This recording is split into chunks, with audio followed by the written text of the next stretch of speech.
Billahi min sururi anfusina wa min sayyiati a'malina may yahdihillahu fala mudilla lahu wa may yudlilhu fala hadiya lahu asyhadu an la ilaha illallah wahdahu la syarika lah wa asyhadu anna Muhammadan abduhu wa rasuluh. Allahumma shalli wa sallim ala nabiyyina Muhammadin wa ala alihi wa ansarihi wa junudihi wa man tabi'ahum bi ihsan ila yaumil amma ba'd. Ikhwanu fiddin, adik-adik semuanya yang dirahmati dan dicintai oleh Allah Subhanahu wa taala. Yang pertama, kita panjatkan puji syukur kita kepada Allah atas karunia dan nikmatnya hingga kita bisa berkumpul di tempat ini, di kafe moderasi ya.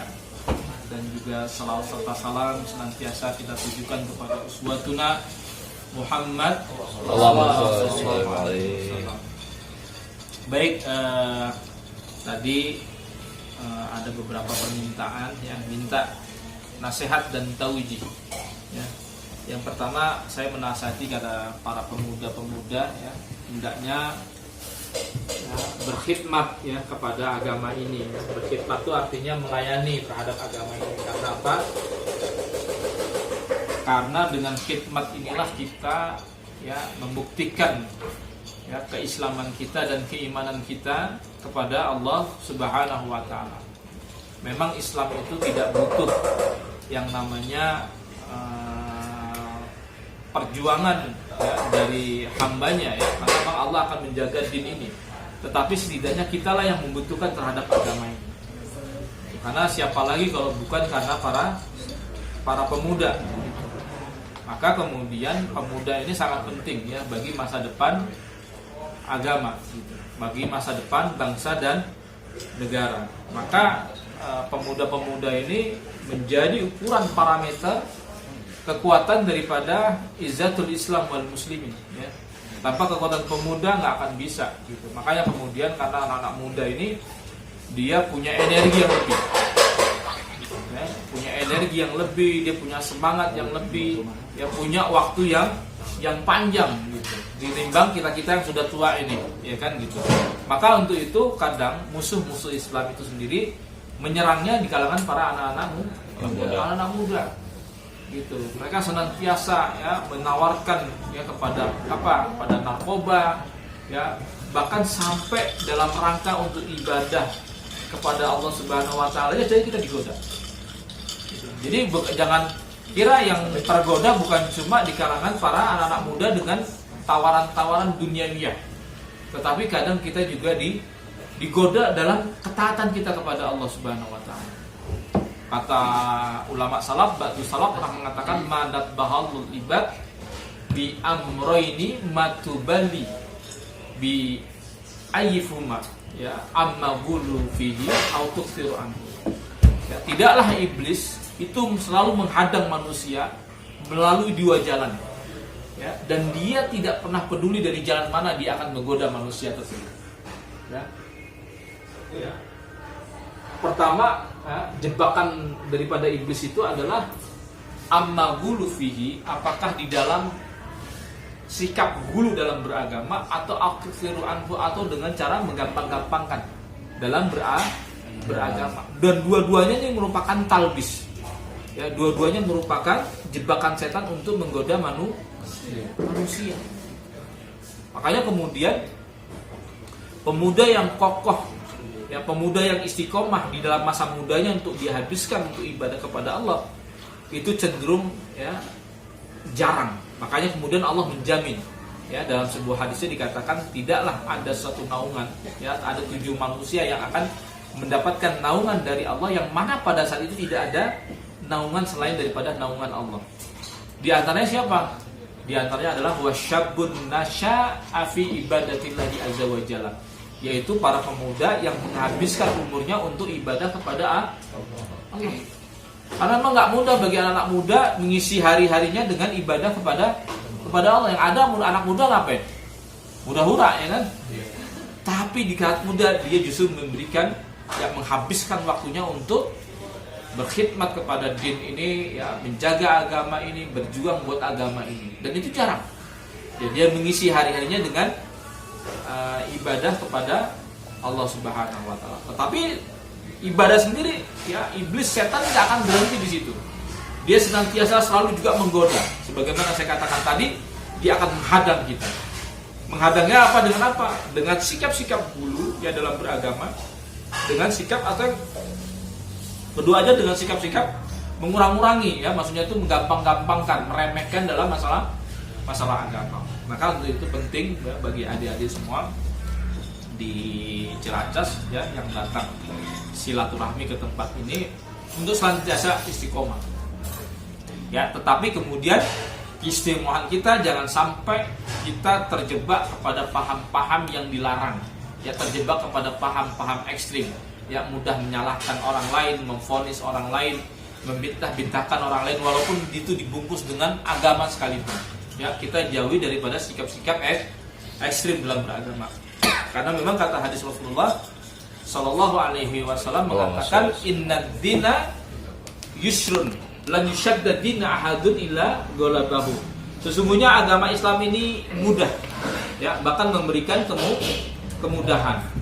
Lan yushadda dina ahadun illa golabahu, tidaklah sekali-kali di antara kalian yang menyusah-nyusahkan bersikap ekstrim dalam beragama illa golabahu, kecuali dia akan dikalahkan. Ya, makanya kemudian jangan bersikap ekstrim. Ya, karena yang diserang sikap-sikap ekstrim itu adalah anak-anak muda, gitu. Maka kata Rasulullah, katakan saya tibin zamanin ya hudatsa'u asnan wa sufahu ahlam. Ya, akan datang di masa ya, akan datang di suatu masa nanti anak-anak muda tapi dia bodoh. Ya, wa yaqulu khairul bariyah, dan dia mengatakan sebaik-baiknya perkataan. Ini munculnya anak-anak muda ya yang petantang-petenteng gayanya kayak jagoan, lalu ngomong dengan sebaik-baiknya perkataan makhluk, lalu menyalah-nyalahkan orang lain, ya menganggap bahwa dirinya adalah kelompok yang paling benar, yang di luar dari kelompok dia adalah kelompok yang salah. Jangan sampai punya sikap seperti itu, ya. Karena apa? Karena memang disasar anak-anak muda. Maka jangan pernah salah dalam mencari guru. Kita sepakat jadi orang baik, jadi orang soleh, berguna bagi agama, ya, bagi nusa dan bangsa. Tetapi jangan pernah salah cari guru. Ya, jangan salah dalam mencari ustaz. Ya, ini kan enggak ya, banyak ya di antara kita yang karena ikut-ikut pengajian akhirnya apa? Sikapnya jadi berubah. Dia jadi antisosial. Yang tadinya kita nongkrong-nongkrong begini, ya, menganggap bahwa teman-temannya jatuh pada bid'ah. Teman-teman saya sudah enggak Islami lagi. Baru dia kena sejam 2 jam, kena doktrin, kena brainwashing. Akhirnya dia menuduh kawan-kawannya telah bergelumur dosa. Ya, terjadi macam-macam lah ya dengan kata-kata fitnah. Akhirnya apa? Ikut ngaji, bukannya dia makin ramah, dia makin cuek, ya makin acuh. Ya, dia tidak peduli dengan lingkungan. Dia menganggap bahwa lingkungan dia semua penuh dosa, ya penuh dengan kebid'ahan, sehingga mau bergabung dengan orang-orang yang berdosa tersebut. Akhirnya apa? Alih-alih dia menjadi orang baik, bermanfaat bagi orang banyak, dia malah mengisolasi diri dan dia anggap ini adalah perbuatan baik. Ya, jangan sampai punya sikap-sikap seperti itu. Ya. Karena apa? Karena dengan beragama ini kita jadi apa? Jadi mudah bersosialisasi. Ya, kita melihat saudara-saudara kita yang bergelimang dosa, bukan kita tinggalin, ya, tapi kita rangkul. Yuk kita ajak untuk dakwah, untuk taat kepada Allah. Yuk kita sholat di masjid. Jangan enggak, ini malah ikut pengajian, malah nggak mau sholat lagi di masjid. Kenapa? Masjidnya ternyata banyak bid'ahnya, banyak kesyirikan, ya, macam-macam. Ya, banyak anak-anak muda tuh diserang dengan hal-hal yang kayak gitu. Ya, itu mungkin nasihat saya kepada antum semuanya. Ya, mudah-mudahan sekelumit nasihat ini ya dijadikan sebagai pelajaran, ya dijadikan sebagai inspirasi, dijadikan sebagai bisa mengaplikasikan kehidupan kita sehari-hari. Kita harus jadi orang baik, jadi orang soleh. Tapi kita jangan pernah salah dalam mencari pengajian, yang sehingga dengan pengajian-pengajian tersebut kita menjadi kontraproduktif, menjadi durhaka sama orang tua, jadi bermasalah dengan lingkungan. Nauzubillah min dzalik. Ya, jangan sampai punya sikap seperti itu. Itu saja mungkin dari saya, kurang lebihnya mohon maaf. Billahi taufiq wal hidayah. Wassalamualaikum warahmatullahi wabarakatuh. Waalaikumsalam warahmatullahi wabarakatuh. Doa. Biar berkah. Memohon ampun kepada Allah Subhanahu wa taala, kita berselawat kepada Nabi Muhammad SAW, dan kita juga memohon pertolongan agar kita bisa menjalani hidup ini jauh lebih baik, menjadi lebih mudah dan dimurahkan rezekinya, yang belum menikah didekatkan jodohnya, Insyaallah amin ya rabbal alamin. Astaghfirullahalazim, astaghfirullahalazim, astaghfirullahalazim wa atubu ilaih. Hamdan na'imin, hamdan syakirin, hamdan yuafi ni'mahu yukafi majidah. Ya rabbana lakal hamdu kama yanbaghi li jalali wajhika karim wa 'azimi sultanik. Allahumma shalli ala sayyidina Muhammadin wa ala alihi wa sahbihi wa barika wa salam. Allahumma inna nas'aluka imanan kamilan wa yaqinan shadiqan wa rizqan wasi'an wa halalan tayyiban taubatan nasuha taubatan qabla al-maut wa maghfiratan wa rahmatan ba'dal maut. Allahumma tadalana mimma fahma haban illa ghafarta wa la aiban illa satarta wa la hamman illa farajta wa la daynan illa qadaita min hawaiji dunya wal akhirah wallahu ala kulli shay'in qadir. Allahumma inna nas'aluka imanan kamilan wa yaqinan sadiqan wa rizqan wasi'an wa halalan thayyibah wa taubatan nasuha taubatan qabla al-maut wa maghfiratan wa rahmatan ba'dal maut. Rabbana la tuzigh qulubana ba'da idh hadaitana wa hab lana min ladunka rahmatan innaka antal wahhab. Rabbana la tu'akhidna in nasina aw akhtana rabbana wa la tahmil alaina isran kama hamaltahu 'alal ladzina min qablina. Rabbana wa la tuhammilna ma la taqata lana bih wa'fu 'anna waghfir lana warhamna anta maulana fansurna 'alal qawmil kafirin. Rabbana atina fid dunya hasanah wa fil akhirati hasanah wa qina adzabannar. Sallallahu ala sayyidina Muhammadin wa ala alihi wa sahbihi wa barika wa salam. Subhanaka rabbil izzati amma yasifun wa salamun alal mursalin walhamdulillahi rabbil alamin. Bisirul Fatihah.